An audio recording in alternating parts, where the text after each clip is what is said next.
ధన్యవాదాలు అధ్యక్ష. మొట్టమొదటిసారిగా నాకు సబ్జెక్ట్ మీద మాట్లాడమని మా మినిస్టర్ గారు నాకు అవకాశం ఇచ్చినందుకు స్పీకర్ గారు మీకు ధన్యవాదాలు అధ్యక్ష. మొదటిగా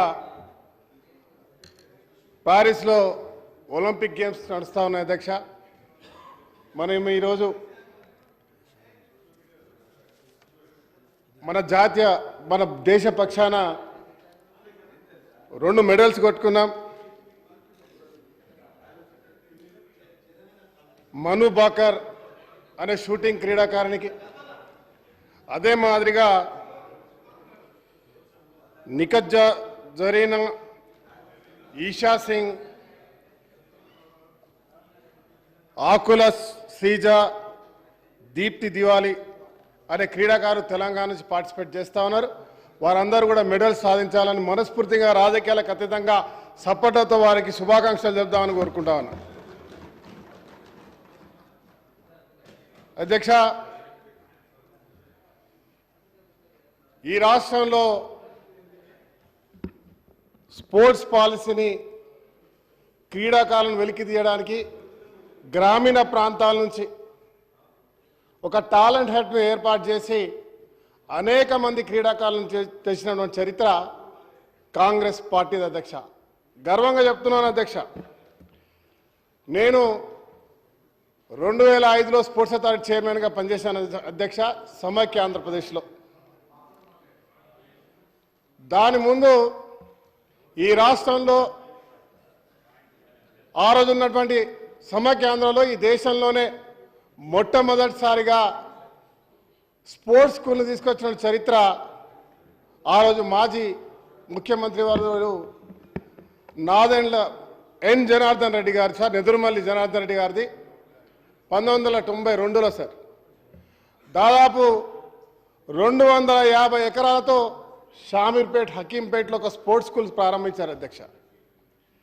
నాకు గుర్తుంది, నేను 2005లో స్పోర్ట్స్ అథారిటీ చైర్మన్ అయిన తర్వాత మా నాయకులు దివంగత మాజీ ముఖ్యమంత్రి వర్యులు, అందరికి ఇష్టమైన వారు, అన్ని రంగాల్లో గొప్పగా చేసినటువంటి ఒక నాయకుడు వైఎస్ రాజశేఖర రెడ్డి గారు క్రీడలను ప్రోత్సహించడానికి ప్రధానమైనటువంటి ఒక బాధ్యతను కలిగిస్తూ నాకు అవకాశం కల్పించారు, పూర్తిగా సహకరించారు అధ్యక్ష. ఒక స్కూల్ని అక్కడ ఒక రేకుల షెడ్ ఉండేది అధ్యక్ష. ఆ స్పోర్ట్స్ స్కూల్లో ఆ రోజే వందల సంఖ్యలో దాంట్లో తర్ఫీజ్ అయి రాష్ట్ర స్థాయి నుంచి జాతీయ స్థాయికి, జాతీయ స్థాయి నుంచి అంతర్జాతీయ స్థాయికి పోయి క్రీడా పథకాలు తీసుకొచ్చిన చరిత్ర మరి ఆ స్కూల్కి ఉండే. కానీ ప్రాపర్ ఇన్ఫ్రాస్ట్రక్చర్ లేకుండే, హాస్టల్స్ లేకుండే, అకాడమీ లేకుండే. దాంతోపాటు అన్యాక్రాంతంగా అక్కడ అక్రమాలకు గురవుతూ ఉండే. అప్పుడు రాజశేఖర రెడ్డి గారు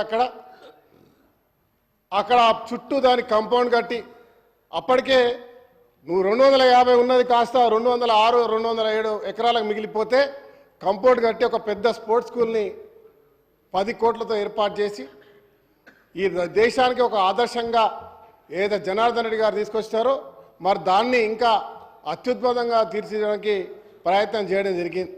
చేయడమే కాకుండా అధ్యక్ష, దాంతోపాటు ఇంకా అదనంగా కూడా స్పోర్ట్స్ స్కూల్స్ ఉండాలి. రాష్ట్రం చాలా పెద్దది.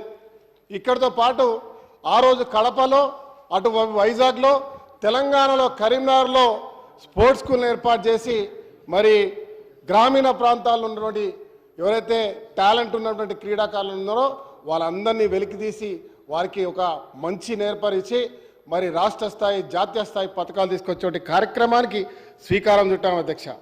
నాకు గుర్తుంది, 2004 నుంచి 2014 వరకు దాదాపుగా 165 అంతర్జాతీయ స్థాయి యాక్టివిటీస్ ఉంటాయి అధ్యక్ష. పథకాలు వస్తే 1644 జాతీయ పథకాలు వచ్చినటువంటి చరిత్ర మరి అప్పుడు ఉంది. మరి ఈ 15 సంవత్సరాల కాలంలో నాకు గుర్తుంది అధ్యక్ష, దాదాపు నేను 36 అకాడమీలు నడిపించినాను అధ్యక్ష.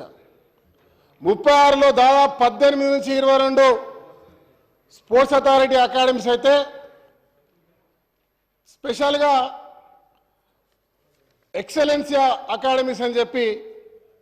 వాలీబాల్, ఫుట్బాల్, పవర్ లిఫ్టింగ్ లాంటి క్రీడలకు ప్రత్యేకంగా ఏర్పాటు చేయడం జరిగింది.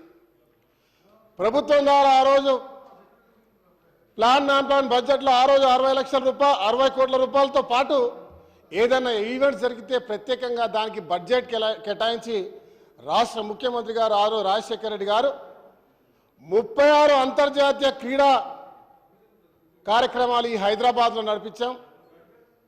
రాష్ట్ర స్థాయి, జాతీయ స్థాయి క్రీడలు 1000కి పైగా నిర్వహించడం జరిగింది. దాంతోపాటు సీఎం కప్ అని ఒకటి చేసి శ్రీకాకుళం నుంచి ఆదిలాబాద్ దాకా క్రీడా జ్యోతి రన్ను ప్రారంభించి అన్ని ప్రాంతాల్లో ఉన్నటువంటి చిన్న చిన్న క్రీడాకారులను గుర్తించి వారికి తగినటువంటి అకాడమీస్లో వాళ్ళని చేర్చి తరబిదినిచ్చి వాళ్ళని ఉన్నత స్థాయికి, అంతర్జాతీయ స్థాయికి తీసుకొచ్చాం అధ్యక్ష. దాంట్లో ఒక రకంగా చెప్పాలంటే ఆదివాసులకు విలువిద్య, అదే మాదిరిగా స్విమ్మర్స్ ఎవరైతే ఉంటారో చేపలు పట్టేవాళ్ళు, సముద్రాల్లో పోయి పట్టేవాళ్ళు, అలాంటి కుటుంబాల నుంచి పిల్లలను తీసుకొచ్చి స్విమ్మింగ్లో వారికి తర్ఫీదుని ఇవ్వడం జరిగింది. దాంతోపాటు ఇతర ప్రాంతాల్లో ఉన్నటువంటి ఇలా వేరే టాలెంట్ ఉన్నవారు అందరినీ కూడా గుర్తించి రకరకాల స్పోర్ట్స్లలో అంతర్జాతీయ స్థాయికి తీసుకురావడానికి ప్రయత్నం చేయడం జరిగింది. అధ్యక్ష, గర్వంగా చెప్తా ఉన్నా ఈరోజు ఇవాళ సానియా మిర్జా కాంగ్రెస్ పార్టీ ప్రభుత్వం ప్రోత్సాహం వల్ల ఆ రోజు అంతర్జాతీయ స్థాయికి ఇలా ఒక క్రీడాకారుని తీసుకొచ్చుకున్నాం. సైనా నెహ్వాల్ తెచ్చుకున్నాం, గుత్తా జ్వాలను తెచ్చుకున్నాం, చేతన్ తీసుకొచ్చుకున్నాం, తేజస్విని తీసుకొచ్చుకున్నాం, జేజే శుభం తీసుకొచ్చుకున్నాం, గీతను తెచ్చుకున్నాం, శంకర్ తెచ్చుకున్నాం. అర్జున్ అవార్డులు, పద్మశ్రీ అవార్డులు ఆ రోజు భారతదేశంలో హైదరాబాద్ స్పోర్ట్స్ హబ్గా చేసేటువంటి కార్యక్రమానికి శ్రీకారం చుట్టాం అధ్యక్ష. నేను చెప్తున్నా దాంతోపాటు అధ్యక్ష, ముఖేష్ హాకీ ప్లేయర్, గతంలో గోపి అప్పటికే ఇంటర్నేషనల్ ప్లేయర్, వాళ్ళ భార్య లక్ష్మితో సహా. అవే కాకుండా అధ్యక్ష, వాళ్ళని తీసుకొచ్చి వారి ద్వారా అకాడమీస్ పెట్టే ఏర్పాటు చేసినాం. గోపికి 5 ఎకరాల భూమి గచ్చిబౌలిలో ఇచ్చినాం, ముఖేష్కు 5 ఎకరాల భూమి అకాడమీ పెట్టడానికి ఇచ్చినాం, ఇండ్ల పట్టాలు ఇచ్చినాం, కోట్ల రూపాయల ఫైనాన్షియల్ అసిస్టెన్స్ ఇచ్చినాం. కేవలం పెద్ద పెద్ద క్రీడాకారులకే, టెన్నిస్కే, వాళ్ళకే కాకుండా కబడ్డీ, ఖోఖో, చెస్, మరి హ్యాండ్బాల్తో పాటు చిన్న చిన్న వెయిట్కి సంబంధించిన ట్రైనింగ్స్. అధ్యక్ష, క్రీడల్లో 4 రకాలు ఉంటాయి. ఒకటి Olympic games, Commonwealth games, state games. State games అంటే రాష్ట్రంలో ఉన్న కబడ్డీ, క్రికెట్, చిన్న చిన్నటువంటి సంబంధించిన అన్నీ కూడా రాష్ట్రానికి సంబంధించినటువంటి వాటిలో ఉంటాయి. దీంతో పాటు అనేకమైనటువంటి మన గ్రామ క్రీడలను కూడా దాంట్లో చేర్చి ఇవ్వడం జరిగింది. మార్షల్ ఆర్ట్స్, వెయిట్ ట్రైనింగ్స్ అంటే power lifting, weight lifting Olympic game అవుతుంది, పవర్ లిఫ్టింగ్ కామన్వెల్త్ గేమ్ అవుతుంది. దీంతో పాటు తైక్వాండో, కరాటే, బాడీ బిల్డింగ్, మరి రకరకాల క్రీడలను చేర్చి అందరినీ కూడా ప్రోత్సహించి అంతర్జాతీయ స్థాయి క్రీడాకారులను తీర్చిదిద్దిన చరిత్ర ఇలా కాంగ్రెస్ ప్రభుత్వం ఆ రోజు నుంచి ఈ రోజు వరకు చేస్తూ ఉన్నది. మరి దురదృష్టం అధ్యక్ష, నాకు గుర్తుంది ఏషియన్ గేమ్స్ విషయంలో చంద్రబాబు నాయుడు గారు ఈ రాష్ట్రాన్ని తీసుకొచ్చి ఆ రోజు మంచి క్రీడా ప్రాంగణాలు కట్టినారు. దాని తర్వాత వారు కూడా క్రీడలను మర్చిపోయినారు. మళ్ళీ కాంగ్రెస్ ప్రభుత్వం వచ్చిన తర్వాత ఆ క్రీడా ప్రాంగణాలు ఏవైతే ఉన్నాయో గచ్చిబౌలి, ఈసుఫ్ కూడా, ఎల్బీ నగర్, ఎల్బీ స్టేడియంతో పాటు విజయవాడ, వైజాగ్, మరి కడప, ఇతర ప్రాంతాలు ఉన్నటువంటి కూడా చేస్తాం. కరీంనగర్లో కూడా ప్రత్యేకంగా స్పోర్ట్కి సంబంధించినటువంటి ప్రత్యేకమైన పేరు ఉంది. చాలామంది క్రీడాకారులు ఉన్నారు అక్కడ. గంగుల కమలాకర్ గారు ఉన్నారు, వారికి కూడా తెలుసు. అక్కడ ప్రత్యేకంగా స్పోర్ట్స్ స్టేడియంని అభివృద్ధి చేశాం.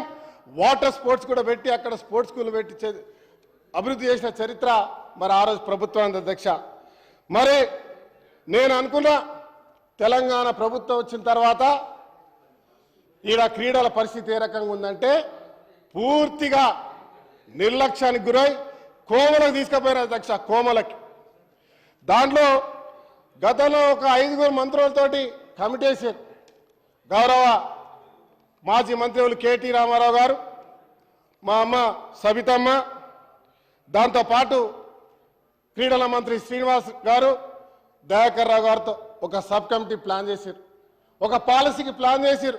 నాకు తెలిసి ఒక్క మీటింగ్ పెట్టారు, కానీ వందల సార్లు వేల సార్లు స్టేట్మెంట్ ఇచ్చారు. అంతర్జాతీయ స్థాయిలో క్రీడలను తీసుకొస్తాం, తెలంగాణలో గ్రామ గ్రామానికి స్కూళ్ళలో ఏర్పాటు చేసి క్రీడా ప్రాంగణాలను ఏర్పాటు చేసి క్రీడాకారులను వెలికి తీస్తాం, ఇక్కడ పెద్ద ఎత్తున స్టేడియాలు ఏర్పాటు చేస్తామని చెప్పారు. స్టేడియాలు అడ్డుపోగా క్రీడలు పూర్తిగా చరిత్రలో కనబడకుండా చేసినటువంటి ఒక ఘన కీర్తి మీకే దక్కిందని చెప్తాను అధ్యక్ష. పూర్తిగా నిర్లక్ష్యానికి గురైంది. నాకు గుర్తుంది, స్పోర్ట్స్ అథారిటీ చైర్మన్గా ఉన్నప్పుడు ఆ రోజు రాజశేఖర రెడ్డి గారు అపాయింట్ చేసినటువంటి కోచ్లు, గార్డెన్లు చేసినటువంటి పనులు మెయింటైన్ చేసిన వాళ్ళు అప్పుడు ఉన్నారు తప్ప ఇప్పటి వరకు కొత్త అపాయింట్మెంట్ జరగలే. అప్పుడున్నటువంటి కాంట్రాక్చువల్గా పనిచేసే వాళ్ళు రిటైర్ అయిపోతే ఇప్పటికి కూడా చూసే నాదలు లేననే విషయాన్ని ఒక్కసారి గమనించాలి అధ్యక్ష. ఇలా ఈరోజు ఒలింపిక్ అసోసియేషన్ ఇవాళ గేమ్స్ రావాలంటే అధ్యక్ష ఒలింపిక్ అసోసియేషన్ ఉంటాయి అధ్యక్ష. ఆ ఒలింపిక్ అసోసియేషన్కి కావాల్సిన బడ్జెట్ ఇచ్చి వాళ్ళ సెలక్షన్లు ఏర్పాటు చేసి ఆ క్రీడలను పెట్టగలిగితేనే క్రీడలు వస్తాయి. తర్వాత క్రీడాకారుడు అతడు అంతర్జాతీయ స్థాయికి పోవాలంటే వారు అనేకమైన క్రీడల్లో పార్టిసిపేట్ చేయగలిగితేనే ర్యాంకింగ్ పెరుగుతుంది. ఇక్కడ క్రికెట్ క్రీడాకారులు ఉన్నారు, అనేక మంది క్రీడాకారులు ఉన్నారు. మా వెంకన్న స్పోర్ట్స్ మినిస్టర్గా ఉన్నారు. ఆ రోజు చేసినటువంటి అభివృద్ధి తప్ప ఇప్పుడు లేదనే అంశాన్ని చెప్తా ఉన్నా. ఈరోజు క్రీడలను ప్రోత్సహించడానికి నేను ప్రభుత్వాన్ని, ముఖ్యమంత్రి గారిని ప్రత్యేకంగా ధన్యవాదాలు చెప్తున్నా అధ్యక్ష. 361 కోట్లు ఇచ్చి ఈరోజు రాష్ట్రంలో క్రీడలను పూర్తిగా సహకరించి పెద్ద ఎత్తున అభివృద్ధి చేయడానికి మొట్టమొదటిసారిగా ఇంత బడ్జెట్ ఇచ్చినందుకు గాను యావత్ తెలంగాణ ప్రజల పక్షాన వారికి క్రీడాకారుల పక్షాన ధన్యవాదాలు తెలుపుతున్నా. సపోర్ట్లతో వారిని మనం అభినందించాల్సిందిగా కోరుతున్నా. మా సురేఖక్క గారికి కూడా అక్క, మీరు క్రీడా మంత్రిత్వ శాఖను చూస్తూ ఉన్నారు. నా అభ్యర్థన ఇవాళ క్రీడాకారులకి గోల్డ్ మెడల్ తీసుకొస్తేనే ఫైనాన్షియల్ అసిస్టెన్స్ కాదు. మనం క్రీడాకారుడు మొదలవుతా ఉంటే ఆ క్రీడాకారుకి షూ కాడ నుంచి, బట్టల కాడ నుంచి, ఫుడ్కి కావాల్సినటువంటి ఏర్పాటు ఫైనాన్షియల్ అసిస్టెంట్ ఇవ్వగలిగితే ఆ క్రీడాకారుడు పైకి రాగలుగుతాడు. మనం స్పోర్ట్స్ స్కూల్స్ పెట్టాం. ఇవాళ స్పోర్ట్స్ స్కూల్లో ఎక్కడి వరకు చదివిస్తున్నాం అధ్యక్ష? 11, 12 +2 వరకు. అతనికి ఒక్కొక్కరికి ఒక 10,000 మినిమం నెలకు వేసుకున్నా, 20,000 వేసుకున్నా 2 లక్షల రూపాయలు ఖర్చు చేస్తూ ఉన్నాం. ఆ క్రీడాకారుడు స్కూల్లోకి వచ్చి పూర్తిగా జాతీయ స్థాయి, అంతర్జాతీయ స్థాయి క్రీడలు సాధించుకున్న తర్వాత, ఆ స్థాయికి వచ్చిన తర్వాత 12th క్లాస్ నుంచి అతను బయటికి వెళ్ళిపోతాడు అధ్యక్ష. బయటికి వెళ్ళిపోయిన తర్వాత ఆ పిల్లవాడికి కావలసిన స్పోర్ట్స్ మెటీరియల్ ఉండదు, ట్రైనింగ్ ఉండదు, కోచింగ్ ఉండదు, తినడానికి కావాల్సిన మంచి ఆరోగ్యమైనటువంటి ఫుడ్ దొరకదు. ఆ చదువుకోవడానికి బయటికి వెళ్తే చదువుకోలేడు. సార్ 5 నిమిషాలు చాలా ఇంపార్టెంట్ సార్ ఇది, ఎందుకంటే లీస్ట్ బాగా సార్ అన్ని రాష్ట్రాల వాళ్ళు కూడా ఇలా ఈ సార్ మొదటి అవకాశం నాకు ఇంకా 10 నిమిషాలు టైం ఇవ్వాలి మీద దయచేసి. ఇలా ఆ క్రీడాకారుని మరి అంతర్జాతీయ స్థాయి నుంచి జాతీయ స్థాయి నుంచి అంతర్జాతీయ స్థాయికి ఒలింపిక్కి పోవాలంటే వారిని డిగ్రీతో పాటు వారు పూర్తిగా చదువుతో పాటు క్రీడల్లో రాణించే అవకాశం కల్పిస్తే కానీ వాళ్ళు రాలేరనే అంశాన్ని మీకు చెప్తా ఉన్నా అధ్యక్ష. ఇవాళ స్పోర్ట్స్ స్కూల్లో నేను కోరుతా ఉన్నా ముఖ్యమంత్రి గారిని, ఇవాళ ప్రత్యేకమైన ఫుట్బాల్ టోర్నమెంట్తో పాటు అనేక టోర్నమెంట్ తీసుకురావడానికి మీరు ప్రయత్నం చేస్తూ ఉన్నారు. హకీంపేటలో 206 ఎకరాల్లో ఒక స్పోర్ట్స్ యూనివర్సిటీ ఏర్పాటు చేయండి. ఎక్కడెక్కడైతే చదివే వాళ్ళు వస్తారో అక్కడ వారికి డిగ్రీతో పాటు క్రీడలు రాణిస్తే మనం అనేకమైన మంది ఒలింపిక్స్ని ఏర్పాటు చేసుకోవచ్చు అనే ఒక అంశాన్ని మీ ద్వారా ప్రభుత్వానికి తెలియజేస్తా ఉన్నా. దాంతోపాటు కాలం చెల్లిన స్టేడియంస్ ఇవాళ గచ్చిబౌలిలో దాన్ని పూర్తిగా మరి అంతర్జాతీయ స్థాయిలో మళ్ళీ రిపేర్ చేయాల్సిన అవసరం ఉన్నది. అదే మాదిరి ఈసూఫ్ కూడా, ఎల్బీ నగర్, మరి అదే మాదిరి మన రాష్ట్రంలో కరీంనగర్ సంబంధించినటువంటి ఒక క్రీడాకారులకు అదొక ప్రధానమైనటువంటి ప్రాంతం. అక్కడ కూడా అంతర్జాతీయ స్థాయిలో అక్కడ కరీంనగర్ స్టేడియంని డెవలప్ చేయాలి. దాంతోపాటు మేము మా రామగుండం ప్రాంతం మాంచెస్టర్ ఆఫ్ ఇండియాగా పేరుగాంచింది. మంచిర్యాలకు మాకు మధ్యలో సింగరేణి ఉంది. ఒక అంతర్జాతీయ స్టేడియం ఆ ప్రాంతాల్లో కట్టగలిగితే చాలా బాగుంటుందని ముఖ్యమంత్రి గారిని వేడుకుంటా ఉన్నా.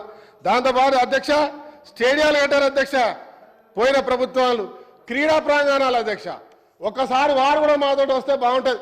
బొందల గడ్డల శ్మశానంలో మూలల ఎక్కడ పోతాడ క్రీడా ప్రాంగణం ఉంటుంది, బుడిద ఉంటుంది, బొందలు ఉంటాయి, చెట్లు ఉంటాయి, ఎక్కడ కూడా పనికిరాని విధంగా ప్రభుత్వ సొమ్ము నష్టమైంది కానీ ఏ క్రీడాకారునికి లాభం జరిగేటట్టు కనబడలేదు అధ్యక్ష. అదే అధ్యక్ష దాంతోపాటు నేను అడుగుతా ఉన్నా, ఇలా ఒక క్రీడాకారుడు మరి మా మినిస్టర్ గారిని కోరుతా ఉన్నా, ఇలా అన్నిటికంటే ప్రఖ్యాతమైనటువంటి స్టేడియం ఎల్బీ స్టేడియం అధ్యక్ష. హైదరాబాద్ షాన్ ఎట్లుందో, పురాణా షహర్ ఎట్లుందో, ఫతే మైదాన్ క్లబ్ కూడా మరి ప్రఖ్యాతిగాంచిన క్లబ్, ఇలా అది కూడా పూర్తిగా శిథిలావస్థలో ఉంది. దాన్ని అంతర్జాతీయ స్థాయిలో కొత్తగా మరి ఆ స్టేడియం శ్రీ బీర్లా ఐలయ్య గారు.